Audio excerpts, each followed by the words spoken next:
Once Human has been out for about a week now, and surprisingly, there have been a lot of changes between the demo and the full launch of Once Human. So today I wanted to make an updated video breaking down every single Phase 1 Deviant, where and how you can get them, what they do, as well as what sort of things will boost their mood. I'm gonna break this down region by region in the order that you unlock them, starting off here with the Dayton Wetlands. We should all know about the Butterfly Emissary at this point, so let's go ahead and start off with the gingerbread house. Inside of the demo, this would just have a random chance at spawning on the hill northwest of Deadsville, but in the full launch, there's actually a bit of a mini game that you have to partake in, breaking several random objects inside of a house in order to get a loot crate as well as the gingerbread house. This gingerbread house is going to give you ingredients the longer you have it inside of a container. With these ingredients, you can create consumables that will transform you into random pieces of furniture. But I do want to point out early in the video that typically most of these deviants actually have a chance to spawn at random in the open world. So keep your eye out for floating deviants in random spots, because I have found a gingerbread house or two just out in the wilderness. There are 3 other deviants that have made their way into the launch of Once Human that I did not see inside of the demo. These are all combat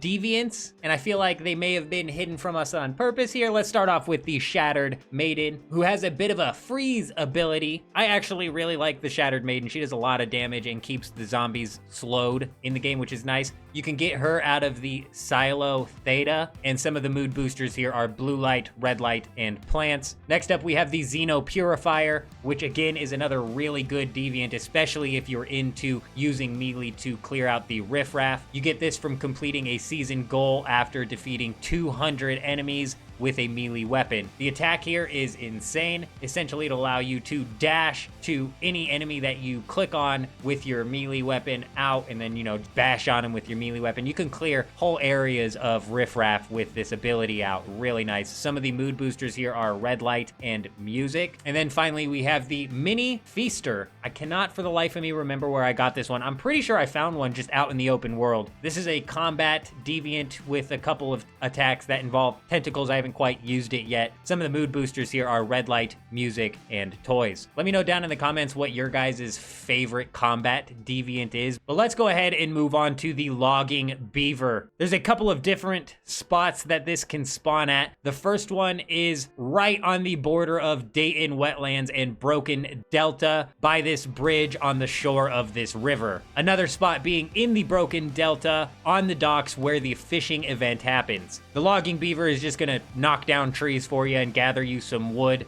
Some of the mood boosters are Music, Crops, High Temperature, and 3 watts of power. Let's go ahead and move on to the Buzzy Bee, which has a chance to drop from the Morphic crates and the hidden crates anywhere on the map, only on the PvE servers. This will do a variety of planting for you, and some of the mood boosters here are Music, Crops, and Flowers. Let's go ahead and move on to the Space Turner, which is acquired via the Dayton Hospital quest. It says here that you're gonna match the calendar date to September 15th, 9:15. What this deviant will do is it will produce a spatial keystone that can be used to create a space twister, which from what I understand will just help you teleport your teammates or your party to you. Some of the mood boosters here are a Blue Light as well as a Toy. The last one for the Dayton Wetlands that I want to cover is called the Festering Gel. You get this after defeating the Foul Shadow Hunter. This is a attack type deviant who specializes in defense. Some of the mood boosters are a Red Light and 2 watts of power. And I do want to point out that there have been a couple comments in previous videos talking about how overpowered the Festering Gel is, mainly because of its health restoration and sanity restoration abilities. Personally, I have yet to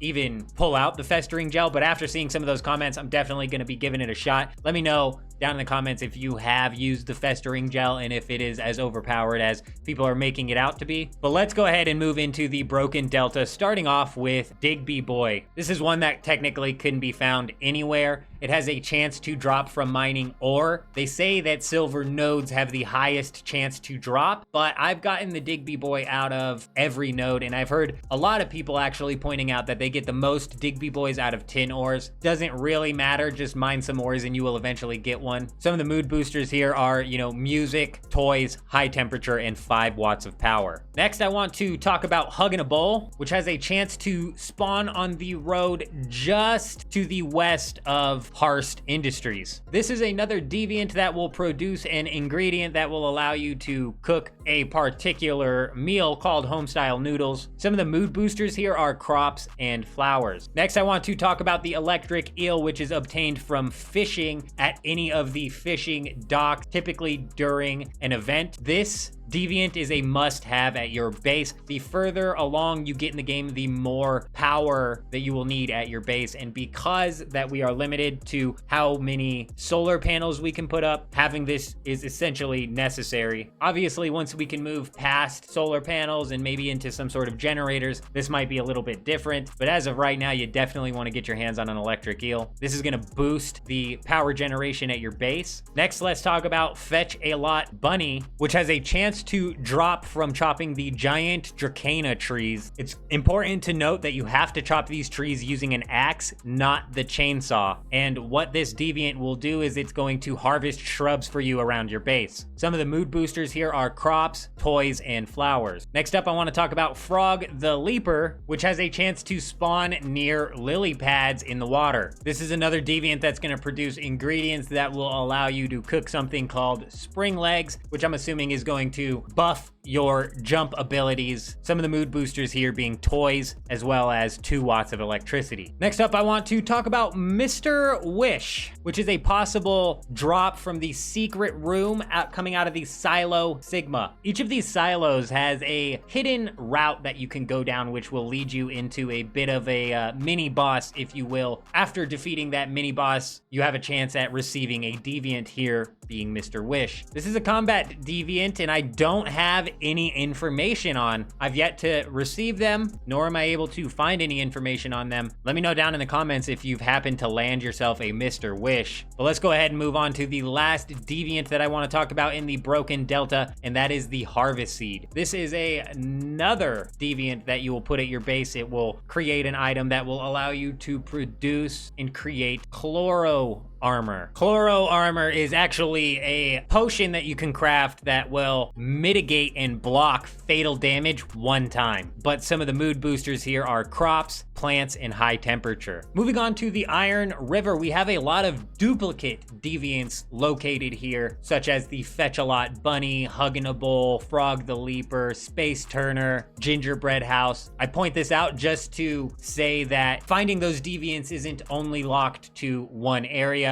There are several of them scattered throughout the map. In Iron River, though, let's go ahead and start off with H37. What you'll have to do here is complete the H37 side quest. This deviant is going to scavenge materials for you around your base. Some of the mood boosters here being music, toys, as well as 10 watts of electricity. Next up, I want to talk about Chephosaurus Rex, which has a chance to drop inside of the Securement Silo 5. This will increase your cooking speed at your base, and some of the mood boosters here are red light, toy, and high temperature. I want to point out that in Securement Silo 5, if you take that elevator up, that's where you will run into the hidden boss, and I believe that is how I got my hands on the Chephosaurus. In the same silo on PvP worlds, there is something called the Pyro Dino, which is a deviant that you can get strictly on PvP world. The next one I want to talk about is called Flame Essence. This deviant can be found inside of the Greywater Industrial Zone floating on top of the pipes. What it's going to do is